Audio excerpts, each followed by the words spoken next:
Bu filmdə deyəcəyim sözlər Çinli filosof Lin Yutang'a aiddir.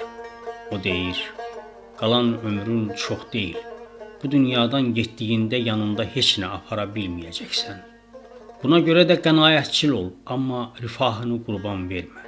Xərcləməli olduğun pulu xərclə, zövq almağa dəyər şeylərdən zövq al və verə biləcəyin nə varsa ver. Sən dünyadan köçəndən sonra nə olacağını düşünmə. Çünki torpağa qarışıb toz olanda nə tərifləri, nə də tənqidləri eşidə bilməyəcəksən. Qəbrini ziyarətə gəldilərmi, gəlmədilərmi? Səni xatırlayan varmı, yoxmu? Bunları da bilməyəcəksən. Həyatdan həzz almaq üçün ən düzgün vaxt indidir. Zorla və ya min bir əziyyətlə qazandığın mal dövləti istifadə etməyin vaxtı indidir. Uşaqların üçün həddindən artıq narahat olma. Onlar öz yollarını tapacaq, öz taleylərini yaşayacaqlar. Nəvələrinə xüsusi diqqət yetir, onları sev, qiymət ver. Onlardan zövq ala bildiyin müddətcə zövq al. Həyat doğumdan məzara qədər fasiləsiz çalışmadan ibarət ola bilməz. Hər səhər oyan, bu günü daha münaqişəsiz, kin saxlamadan sevinclə keçirməyi niyyət et. Uşaqlarından həddindən artıq gözlənti içində olma.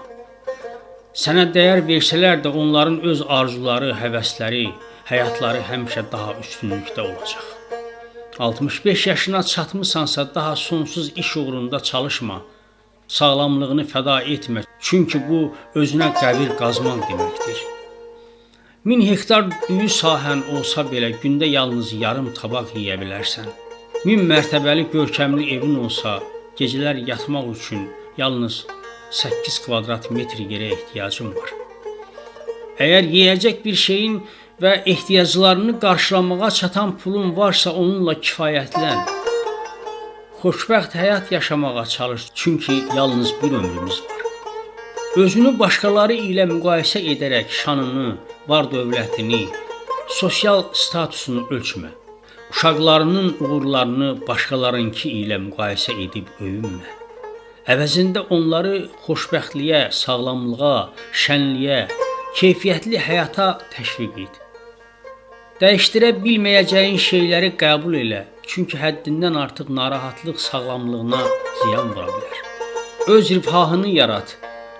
Hər gün sənə sevinc, zövq verən fəaliyyətlərlə məşğul ol. Xoşbəxt bir həyat yaşamağa çalış, çünki yalnız bir həyatın var. Yüksək ruh halı ilə xəstəliklər sağalar. İnsanlara dəyər verməyi öyrən, ailəni, dostlarını sev, çünki onlar həyatının gözəl anlarını, dəyərli zamanlarını xatırladaraq sənə yenidən yaşamaq həvəsi verirlər. Deyirlər, evinin damını itirən adam ulduzları qazanar. Yəni, başının üstü açılar, göyləri görər. Bu doğrudur. Zaman və imkanlar çaydakı su kimidir. Onlara heç vaxt 2 dəfə toxuna bilməzsən. Çünki bir dəfə keçib, getdikdən sonra geri qayıtmaz. Həyatın hər anının ləzzətini çıxar. Dünyanı kəşf etmək, onun möcüzələrini görə bilmək fürsətlərini əldən vermə. Çünki bu anlar bir daha təkrar olmayacaq. Görünüşə etibar etmə, çünki zamanla hər şey dəyişər, yox olub gedər. Mükəmməl insan axtarma, çünki o yoxdur. Səni olduğun kimi qiymətləndirən birini tap. Tapmasan, tənhalığını sevməyi öyrən. Çünki pis yoldaşdansa tənhalıq yaxşıdır. Sağlamlıq, xoşbəxtlik həmişə səninlə olsun.